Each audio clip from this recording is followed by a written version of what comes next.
tulisema moja katika vyanzo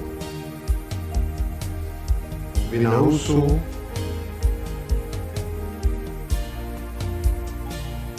masuala ya uchumi na ya kijamii. Ukosefu wa ajira hasa kwa vijana ilikuwa ni moja, lakini nyingine ni lile swala la watu kupotea au kutoonekana au kutekwa. Sasa tulifanyia kazi vipi? Kwanza kabisa, kisheria, kama mtu akipotea inabidi taarifa itolewe rasmi. Kwa mamlaka gani? Jeshi la polisi. Jeshi la polisi na wanatakiwa waanze kazi ya kutafuta huyo mtu kuanzia masaa 48 ndio inaanza muda kuanza kuhesabika. Sisi tutapiga hodi polisi kwanza, tutaka kujua upelelezi unakwendaje. Tukapata taarifa kwamba kwa miaka mitatu 2023 mpaka 2025, ni miaka hii mitatu, watu ambao rasmi polisi na taarifa 758.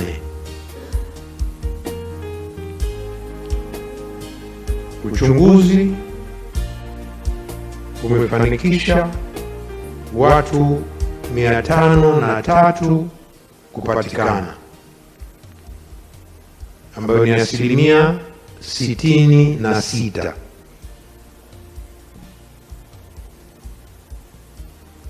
Watu 265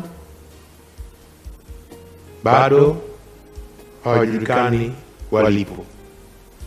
Watu 265 ambayo ni 34%, ukichukua miaka hii mitatu iliyopita. Lakini la pili, hizi takwimu zinaonyesha kwamba kwa mfano mwaka 2022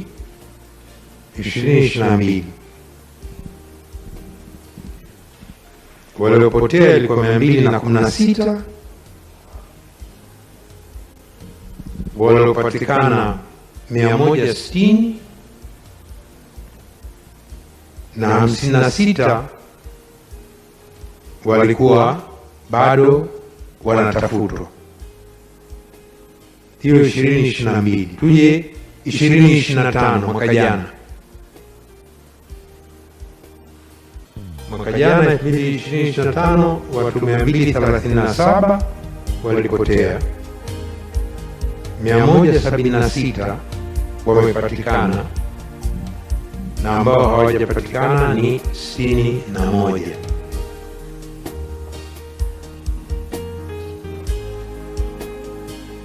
Kwa hiyo moja ni kwamba sio kwamba juhudi hakuna za wenzetu polisi, kwa sababu kuna waliopatikana, lakini kuna hii idadi ambayo bado, na ndio shauku kubwa ya watu kutaka kujua hatima ya ndugu zao, jamaa zao ambao bado hawajapatikana. Sisi kwa nini tulisema ni moja katika vyanzo? Kwa sababu tumekwenda kwa mfano mkoa wa Mara, tumekwenda kata ya Sirare, Tarime, mkoa wa Mara.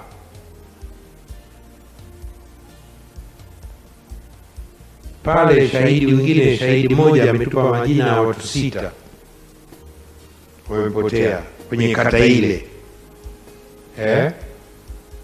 na bado wanatafuta majibu. Kwa hiyo ni kitu ambacho kina lakini la pili, na nyinyi waandishi wa habari ni muhimu kulijua kwamba swala hili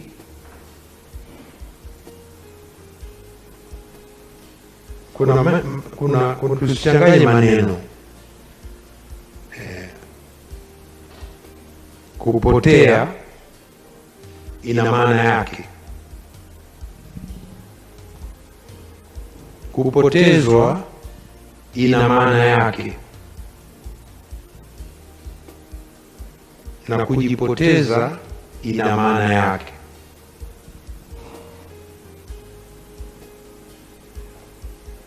Kupotea ni nini? Ni mtu ambaye hajulikani alipo na familia yake au ndugu zake, na ambaye taarifa yake imewasilishwa rasmi.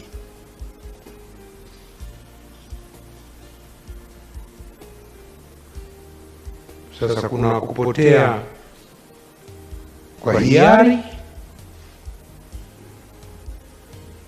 voluntary missing, na kupotea bila hiari.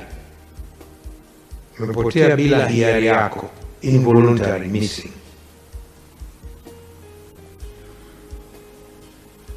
Kuna waliopotezwa, hiyo inaitwa enforced disappearance.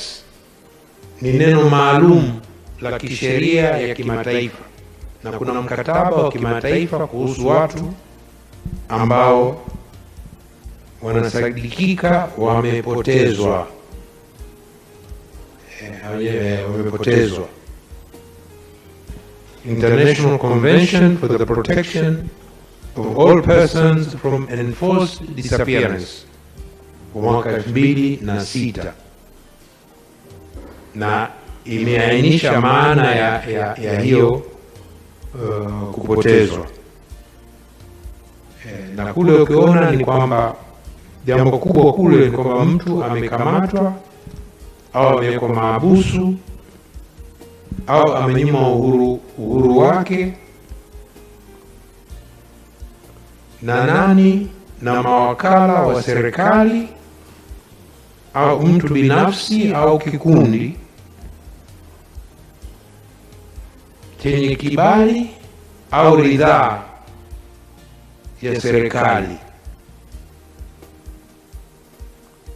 na pahali alipo haitajwi, ndio enforced disappearance. Kwa hiyo tusichanganye walopotea, twende kwa kina. Swala hili la upoteaji linatokea sana, hata sisi kila mtu tunamkera Tanzania hapa. Ndio maana imekuwa tumeweka kwenye chanzo moja, katika chanzo kwenye masuala ya kijamii, lakini swala pia liko dunia nzima,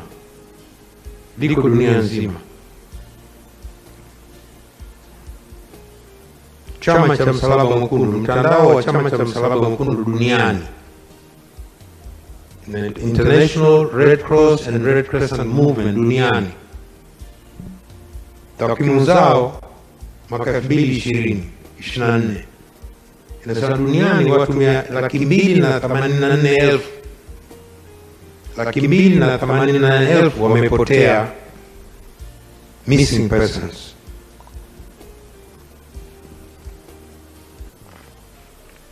Hata Ulaya watu wanapotea, Ubelgiji, Marekani, Uholanzi wanapotea, lakini sababu ni tofauti.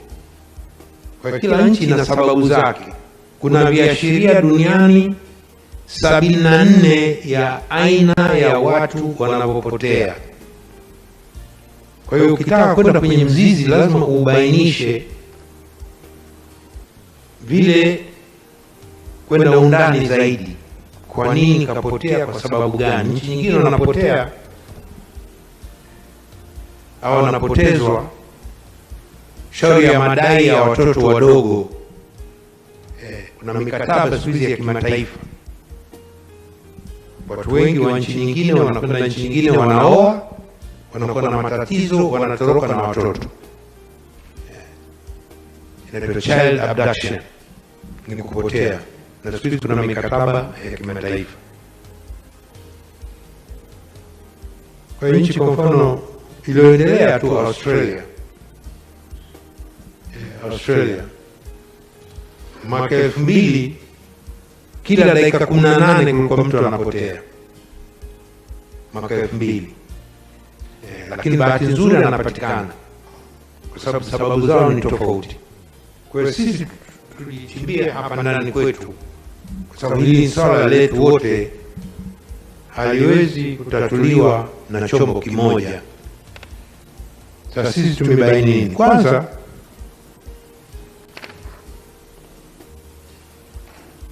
kwenye haya hii idadi ambayo polisi imetupa ya waliopotea 758 mwaka 2023 2025, hao 513 waliopatikana ni makundi gani? Ni makundi gani? Kwa hiyo taarifa yao inasema ni makundi 7. Moja ni kulipizana kisasi.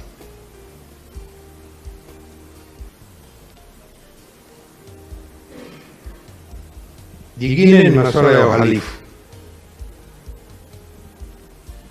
Nyingine kukwepa mkono wa sheria. Nyingine imani za kishirikina. Wengine waliondoka bila taarifa mkwao, wengi tu. Nafahamu hapa Dar es Salaam, mikoa ya Pwani, watoto wengi wana stowaway, hawagi makwao. Stowaway hawagi makwao. Nyingine usafirishaji wa binadamu haramu, hawagi.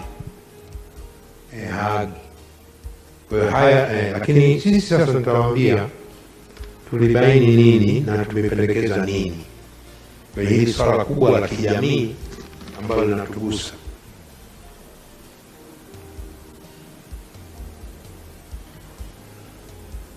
Moja ni kwamba tunaona ni swala ambalo linahitaji kipaumbele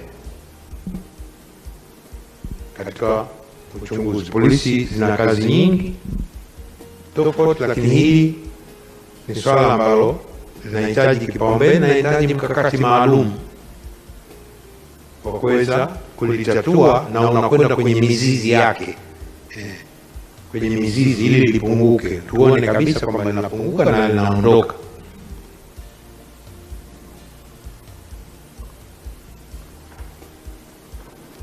Lakini pili, tumeona sisi kwamba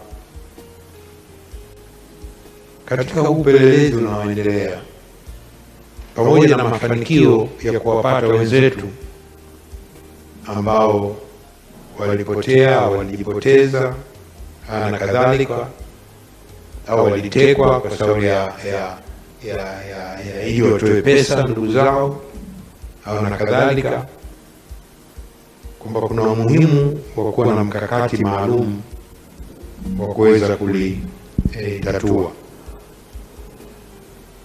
Lakini pia polisi wana PGO 233 ambayo inaweka utaratibu. Utaratibu huo unaitaka polisi ielezee, ipe taarifa familia.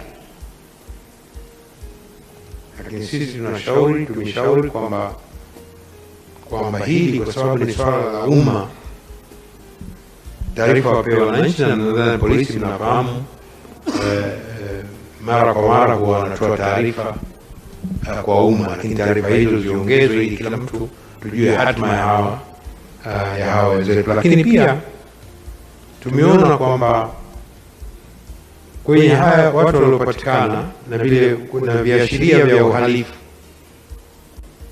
kesi nyingi zinaishia upelelezi badala ya kwenda kwenye mashtaka.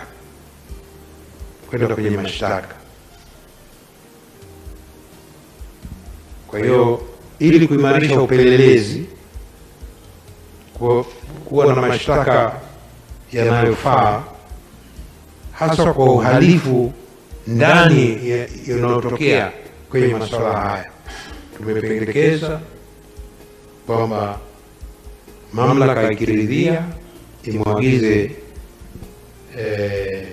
mkaguzi mkuu wa hesabu za serikali CAG kufanya tathmini ya utendaji, performance review ya umadhubuti wa upelelezi ili kuboresha huo upelelezi. Naye ameshafanya, mtakumbuka, kuhusu masuala yale ya kukiri kosa, plea bargain, ameshafanya performance review hiyo na imesaidia katika kuboresha. Baada ya performance review ikaja kanuni mpya na mambo mengine ya kuboresha. Kwa hiyo swala ambalo tunalo, lakini kwa hiyo nataka tu kuweka hizi sawa kuhusu hayo masuala ya upoteaji wa watu na kadhalika. Lakini jingine ambalo ni muhimu ni swala lile linatokana na swala la nani wahusika wakuu.